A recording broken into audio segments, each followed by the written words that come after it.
Serial वसुधा के update को लेकर आ चुके हैं हम आपके बीच में। तो देव ने सब कुछ पता करने के बाद फाइनली अब जो है देव ने कर दिया है कंफर्म वसुधा को कि वसुधा की ज़िंदगी में अब तक जितनी भी मुसीबतें आई सब कुछ किया धरा अगर किसी का है तो वो चंद्रिका का है।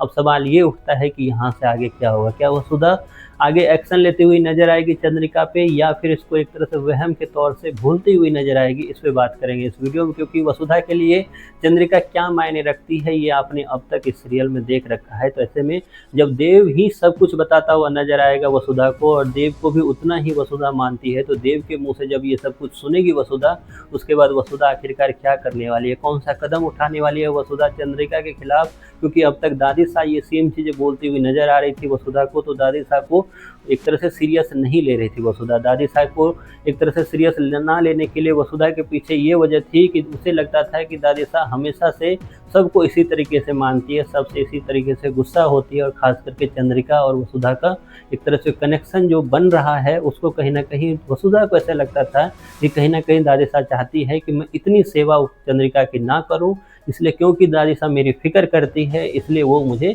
इस तरीके की बातें बोलती नज़र आती है। लेकिन क्योंकि अब देव बोलता हुआ नज़र आ रहा है तो ऐसे में क्या होगा, क्या वसुधा जो है वो जंग की शुरुआत करेगी चंद्रिका के खिलाफ? वसुधा जो है क्या वो चंद्रिका से सवाल पूछती हुई नजर आएगी? क्योंकि कहीं ना कहीं चंद्रिका को भी इस बात की भनक लग गई है, इसलिए वो आखिरी दाव खेलती हुई नजर आ रही है अपने हस्बैंड से बोलते हुए कि अगर पूरा परिवार मेरे खिलाफ होगा तो क्या आप मेरा साथ दोगे या नहीं दोगे। ऐसे में उसके पति के द्वारा इस चीज़ का कंफर्मेशन उसे मिल जाता है कि किस तरीके से वो उसके साथ जो है हमेशा रहने वाला। अब सवाल ये है कि जल्द ही चौहान फैमिली में जो है वो किस तरीके से हंगामा मचने वाला है, क्योंकि देव ये बातें सुनकर या ये बातें पता करने के बाद अब वो शांत नहीं बैठेगा, खास करके जब हर तरीके से उसने पता कर लिया है कि फिर चाहे वो बुलडोजर हो, फिर चाहे इंग्लिश बोलने वाला वो 2 पर्सन हो, फिर चाहे वो अचार को जब्त कराने की वो साजिश हो, फिर चाहे चोरी कराने के लिए अचार कारखाने में भेजा गया वो इंसान हो, इन तमाम चीज़ों को जब देव ने पता कर लिया है तो अब देव नहीं बैठने वाला है। देव जल्द ही सवाल खड़े करने वाला है चंद्रिका पे। हालांकि वसुधा का रिएक्शन क्या होने वाला है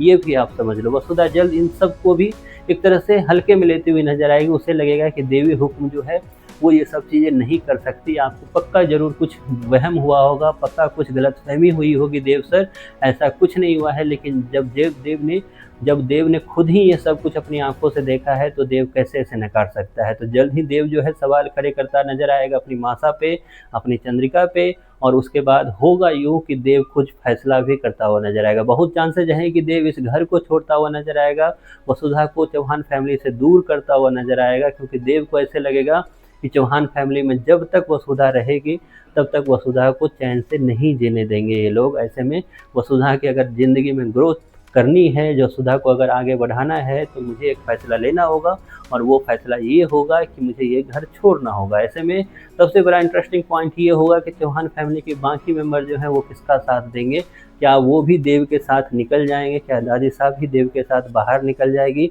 या फिर चंद्रिका का साथ कुछ लोग देने वाले हैं, या फिर घर में ही 2 बंटवारे हो जाएंगे, क्योंकि देव जो है बाहर से नहीं ना सही तो अंदर से ही एटलीस्ट वसुधा का साथ तो देता हुआ नजर आएगा। तो आप कितने एक्साइटेड हो इस टर्म को देखने के लिए, वसुधा की इस नई कहानी में एक नई शुरुआत को देखने के लिए?